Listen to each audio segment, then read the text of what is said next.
Friends, आप सभी को आपका प्यारा चैनल एग्जाम तीर में स्वागत है। तो फ्रेंड्स, आज के इस वीडियो में मध्यकालीन भारत के इतिहास से संबंधित 20 महत्वपूर्ण प्रश्नों का प्रैक्टिस कराऊंगा जो सभी सरकारी परीक्षाओं के लिए बेहद इंपॉर्टेंट है।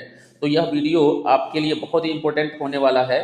जो लोग सरकारी परीक्षा की तैयारी कर रहे हैं उनके लिए यह वीडियो काफ़ी इंपॉर्टेंट होने वाला है। तो फ्रेंड्स, वीडियो को अंत तक ज़रूर देखें और यदि मेरे चैनल को सब्सक्राइब नहीं किया है तो इसे प्लीज़ सब्सक्राइब कर ले ताकि इस प्रकार का वीडियो आप तक लगातार पहुंचता रहे और आपका एग्जाम की तैयारी अच्छा से हो सके। और यदि वीडियो अच्छा लगे तो इसे लाइक और शेयर करना ना भूले। तो फ्रेंड्स, वीडियो को स्टार्ट करते हैं। आज का हमारा पहला प्रश्न है, देखते हैं पहला प्रश्न। दिल्ली सल्तनत की स्थापना किसने की? ए इल्तुतमिश, बी कुतुबुद्दीन ऐबक, सी बलबन, डी अलाउद्दीन खिलजी। तो इसका जो करेक्ट आंसर जो होगा वो ऑप्शन नंबर बी हो जाएगा, कुतुबुद्दीन ऐबक। यानी कि दिल्ली सल्तनत की स्थापना जो है वो कुतुबुद्दीन ऐबक ने की। तो इसलिए ऑप्शन नंबर बी जो है इसका करेक्ट आंसर होगा। अगले प्रश्न पे चलते हैं, जो आज का दूसरा प्रश्न देखते हैं। टंका और जितल सिक्के किस सुल्तान ने चलाए? ए कुतुबुद्दीन ऐबक, बी इल्तुतमिश, सी रजिया सुल्तान, डी बलबन। तो इसका जो करेक्ट आंसर जो होगा वो ऑप्शन नंबर आपका जो है बी हो जाएगा, इल्तुतमिश।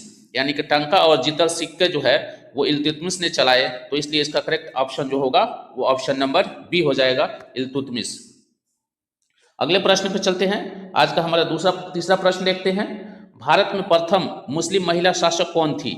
ए नूरजहां, बी चांद बीबी, सी रजिया सुल्तान, डी गुलबदन बेगम। तो इसका जो करेक्ट आंसर जो होगा वो ऑप्शन नंबर सी हो जाएगा, रजिया सुल्तान। यानी कि भारत में प्रथम मुस्लिम महिला शासक रजिया सुल्तान थी। तो ऑप्शन नंबर इसका सी जो है करेक्ट होगा, रजिया सुल्तान। अगले प्रश्न पे चलते हैं। चौथा नंबर प्रश्न देखते हैं। लौह स्तंभ, आयरन पिलर किस गुप्त शासक से संबंधित माना जाता है? ए चंद्रगुप्त मौर्य, बी समुद्रगुप्त, सी चंद्रगुप्त द्वितीय और डी स्कंदगुप्त। तो इसका जो करेक्ट आंसर जो होगा वो ऑप्शन नंबर सी हो जाएगा, चंद्रगुप्त द्वितीय। यानी कि लौह स्तंभ जो है चंद्रगुप्त द्वितीय से संबंधित माना जाता है। तो ऑप्शन नंबर सी इसका करेक्ट होगा, चंद्रगुप्त द्वितीय। अगले प्रश्न पे चलते हैं। जो पांचवा प्रश्न देखते हैं। अलाउद्दीन खिलजी ने बाजार नियंत्रण क्यों लागू किया? ए व्यापार बढ़ाने के लिए, बी जनता की सहायता के लिए, सी सेना पर नियंत्रण रखने के लिए, डी महंगाई कम करने के लिए। तो इसका जो ऑप्शन जो होगा वो आपका सी, यानी कि सेना पर नियंत्रण रखने के लिए अलाउद्दीन खिलजी ने बाजार नियंत्रण लागू किया। तो ऑप्शन नंबर सी जो है वो करेक्ट होगा, सेना पर नियंत्रण रखने के लिए। अगले प्रश्न पे चलते हैं। छठा प्रश्न देखते हैं। राजधानी को दिल्ली से दौलताबाद किसने हस्तांतरित किया? ए फिरोज शाह तुगलक, बी मोहम्मद बिन तुगलक, सी गयासुद्दीन तुगलक, डी इब्राहिम लोदी। तो इसका जो करेक्ट आंसर जो होगा वो मोहम्मद बिन तुगलक हो जाएगा। यानी कि राजधानी को दिल्ली से दौलताबाद जो है वो मोहम्मद बिन तुगलक ने स्थानांतरित किया। तो ऑप्शन नंबर बी जो है वो करेक्ट होगा, मोहम्मद बिन तुगलक। अगले प्रश्न पे चलते हैं। सातवां प्रश्न देखते हैं। एकता प्रणाली का पूर्ण विकास किस वंश में हुआ? ए गुलाम वंश, बी खिलजी वंश, सी तुगलक वंश, डी लोदी वंश। तो इसका जो करेक्ट आंसर जो होगा वो ऑप्शन नंबर ए हो जाएगा, यानी गुलाम वंश। तो एकता प्रणाली का पूर्ण जो विकास जो हुआ वो गुलाम वंश में हुआ। तो इसका करेक्ट आंसर जो होगा वो ऑप्शन नंबर ए हो जाएगा, गुलाम वंश। अगले प्रश्न पे चलते हैं। जो आज का आठवां प्रश्न है। मुगल साम्राज्य की स्थापना किस युद्ध के बाद हुई? ए खानवा का युद्ध, बी घाघरा का युद्ध, सी पानीपत का प्रथम युद्ध, डी हल्दी घाटी का युद्ध। तो इसका जो करेक्ट आंसर जो होगा वो ऑप्शन नंबर सी हो जाएगा। यानी कि मुगल साम्राज्य की स्थापना जो है वो पानीपत के प्रथम युद्ध के बाद हुई। इसलिए ऑप्शन नंबर सी जो है वो करेक्ट होगा, पानीपत का युद्ध। अगले प्रश्न पे चलते हैं। जो आज का नौवां प्रश्न है। अकबर द्वारा लागू की गई भूमि राजस्व व्यवस्था क्या कहलाती थी? ए एकता प्रणाली, बी रहन प्रणाली, सी जब्ती या दहसाला प्रणाली, डी खालसा प्रणाली। तो इसका जो करेक्ट आंसर जो होगा वो ऑप्शन नंबर सी हो जाएगा, यानी कि जब्ती या दहसाला प्रणाली। तो अकबर द्वारा लागू की गई जो भूमि राजस्व व्यवस्था थी वह जो है जब्ती या दहसाला प्रणाली कहलाती थी। तो ऑप्शन नंबर सी इसका करेक्ट हो जाएगा, जब्ती या दहसाला प्रणाली। अगले प्रश्न पे चलते हैं। जो आज का 10वां प्रश्न है। ताजमहल का निर्माण किस मुगल शासक ने करवाया? ए अकबर, बी जहांगीर, सी शाहजहां, डी औरंगजेब। तो इसका जो करेक्ट आंसर जो होगा वो शाहजहां हो जाएगा, यानी कि ताजमहल का निर्माण जो है वो शाहजहां ने करवाया। तो ऑप्शन नंबर जो है सी करेक्ट होगा। ताजमहल का निर्माण जो है शाहजहां ने करवाया। अगले प्रश्न पे चलते हैं, जो आज का 11वां नंबर प्रश्न देखते हैं। दिल्ली सल्तनत का प्रथम शासक कौन था? ए कुतुबुद्दीन ऐबक, बी इल्तुतमिश, सी बलबन, डी अलाउद्दीन खिलजी। तो इसका जो करेक्ट आंसर जो होगा वो ऑप्शन नंबर ए हो जाएगा, कुतुबुद्दीन ऐबक। तो कुतुबुद्दीन ऐबक दिल्ली सल्तनत का प्रथम शासक था। तो फ्रेंड्स, वीडियो को अंत तक जरूर देखें, क्योंकि यह वीडियो आपके लिए बहुत ही इंपॉर्टेंट होने वाला है यदि आप किसी भी सरकारी एग्जाम की तैयारी कर रहे हैं तो। 12वां प्रश्न देखते हैं।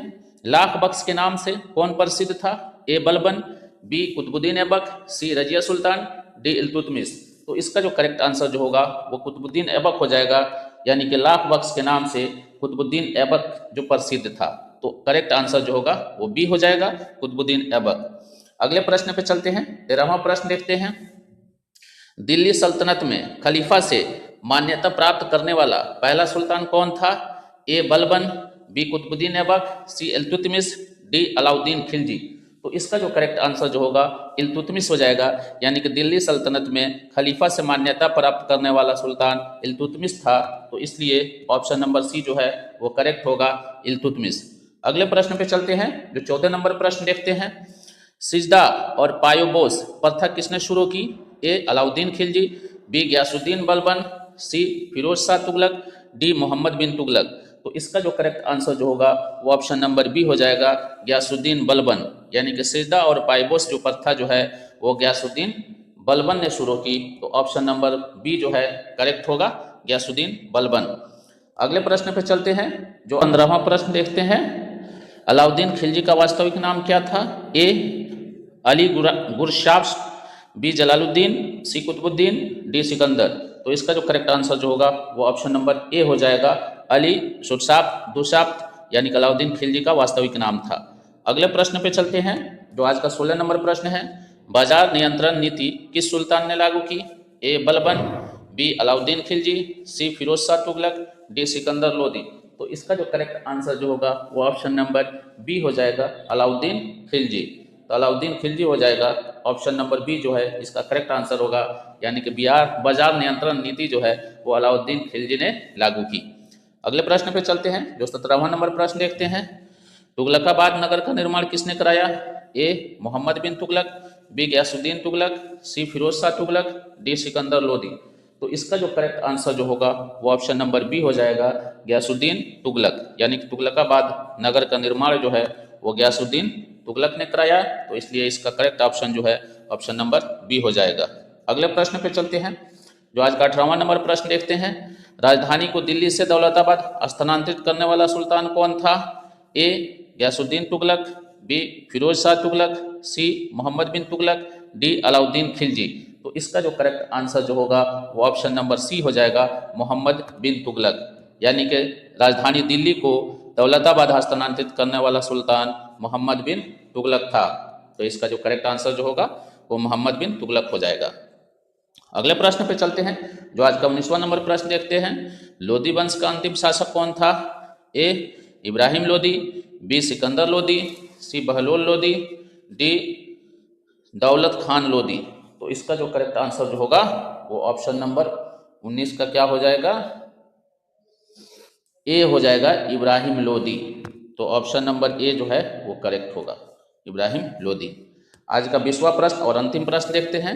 दिल्ली सल्तनत का वास्तविक संस्थापक किसे माना जाता है? ए कुतुबुद्दीन ऐबक, बी इल्तुतमिश, सी बलबन, डी अलाउद्दीन खिलजी। तो इसका जो करेक्ट आंसर जो होगा वो ऑप्शन नंबर ए हो जाएगा, कुतुबुद्दीन ऐबक। तो आज के वीडियो में बस इतना ही। धन्यवाद।